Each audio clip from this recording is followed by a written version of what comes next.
Sorry na lang sa lahat ng mga bashers at haters na nagsasabing laos at wala ng career ngayon si Liza Soberano.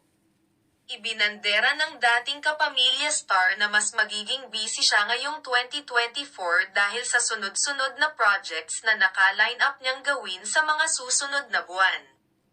Ibinalita ni Liza na naging mas masaya at makabuluhan ang selebrasyon ng kanyang 26th birthday last January 4 matapos maglaan ng sapat na panahon para mag-soul searching at mag-travel ng solo. This year, I initially spent time with my family, but then I embarked on a solo journey, which has become an annual tradition for me. It's a form of soul searching, kwento ni Liza sa panayam ng ABS-CBN. Last year, I participated in a wellness retreat in the United States. This year, I decided to explore Japan for 3 days. I believe it's important to be intentional about starting the new year and transitioning into my late 20s. I wanted to step back, recalibrate, and really think about my priorities, both in my career and personal life. To do that, I needed to remove myself from my usual environment and gain a fresh perspective, chika pa ng aktres. Ibinahagi rin ng dalaga ang kanyang hiling sa pagpasok ng bagong taon. My wish for this year is to welcome more blessings and to truly enjoy every moment. In my pursuit of career advancement, I sometimes get so wrapped up in work that I neglect my personal life and well-being. This time, I am determined to immerse myself in the process, to relish it, and to look back without any regrets. Remembering the enjoyable and remarkable projects I've been part of, aniya pa.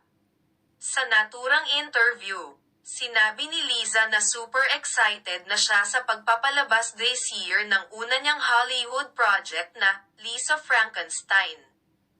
Mapapanood na ito ng madlang people sa mga sinehan sa Pilipinas sa February 7. Lisa Frankenstein is set to premiere in February. This year will also be filled with travel for fashion events and acting opportunities, pagbabahagi ng aktres. Samantala, masaya rin niyang ibinalita na meron na siyang sariling production studio. I started my own production studio and I currently have 7 projects in development, some of which I will be acting in. Some I will be completely on the back end producing for other artists. Pinasalamatan din niya ang lahat ng patuloy na naniniwala at nagtitiwala sa kanya kahit na nga kumalas na siya sa love team nila.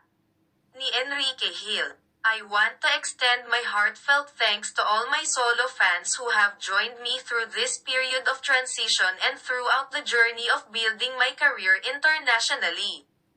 And, of course, to my Liz Queen fans, who have continued to support me since day one, despite the absence of love team projects. Your love and support mean everything to me. And I hope to make you proud with my new film and future endeavors. I love you guys very much. Mensahe pa ni Liza Soberano sa kanyang loyal fans.